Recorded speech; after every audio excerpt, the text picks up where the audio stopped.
স্বাধীনতা আমাদের দেশে একবারই এসেছে, সেটা হচ্ছে 1971 সাল। এটাকে অস্বীকার করার কোনো উপায় নাই। যারা এটাকে অস্বীকার করবে তারা হয়তো এই বাংলাদেশের রাষ্ট্রকল্পের মূল ইতিহাসটা জানেন না বা স্বাধীনতার সংজ্ঞা কি সেটা জানেন না। আমি 24কে বলতে পারি হচ্ছে একটা অভ্যুত্থান, বা বলতে পারি যে আমাদের 71 সালের যে স্বাধীনতা, এত রক্তের বিনিময়ে, মা বোনদের সম্ভ্রমের বিনিময়ে, এত কষ্টের বিনিময়ে যে স্বাধীনতা অর্জিত হয়েছে, সেটা বিপন্ন হওয়ার পথে ছিল। সেটাকে রক্ষা করার জন্য আরেকটা আন্দোলন হয়েছিল বা আবার রক্ত দিয়েছিল 24-এ। আমি এটা বলতে পারি। দ্বিতীয় স্বাধীনতা, তৃতীয় স্বাধীনতা বলে কিছুই নাই।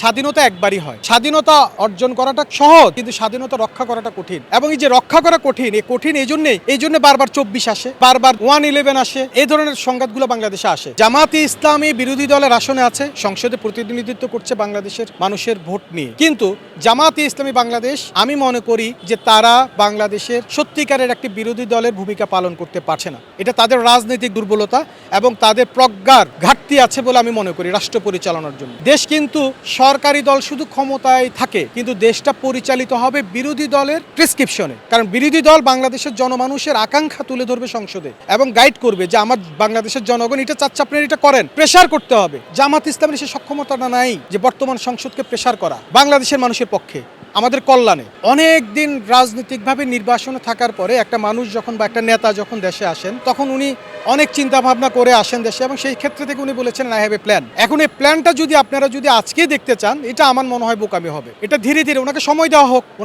দেওয়া হোক, আমরা দেখি উনি ওনার কি প্ল্যান বাস্তবায়ন করেন।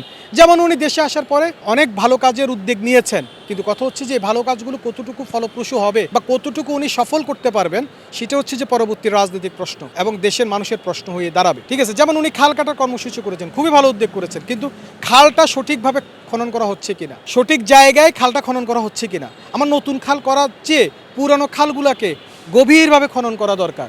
এখন কথা হচ্ছে যে উনি তো উদ্যোগটা গ্রহণ করেছেন, এখন উদ্যোগটা বাস্তবায়নের কাজ কিন্তু বাংলাদেশের জনগণের। এখন জনগণ সেটা ঠিকমতো পালন করতেছে কিনা, না জনগণ শুধু লোক দেখানো খাল খনন করতেছে, তাহলে তো সেটা রাষ্ট্রের সুফল আসবে না। উনি দিয়েছেন ফ্যামিলি কার্ড, ভালো একটা কাজ করছেন উনি।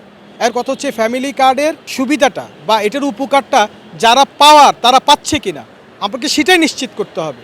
আমার কথা হচ্ছে যে ওনার উদ্যোগ বা ওনার প্ল্যান উনি বাংলাদেশের মানুষকে দেখাচ্ছেন, কিন্তু প্ল্যানটা বাস্তবায়ন উনি সঠিকভাবে করতে পারতেছেন কিনা বা শক্ত হাতে এবং দক্ষতার সহিত করতে পারতেছেন কিনা, সেটা হচ্ছে যে মূল বিষয়। যদি ওনার উদ্যোগগুলো সঠিকভাবে প্রয়োগ করা হয় এবং সঠিকভাবে যদি সফল করা যায়, তাহলে আমি মনে করি বাংলাদেশের আপামর জনসাধারণের জন্য উপকার বয়ে আনবে। আর যদি সেটা করা না যায় দক্ষভাবে, তাহলে সেটা কোনো কিছু হবে না, আমাদের অর্থনৈতিক অপচয় হবে।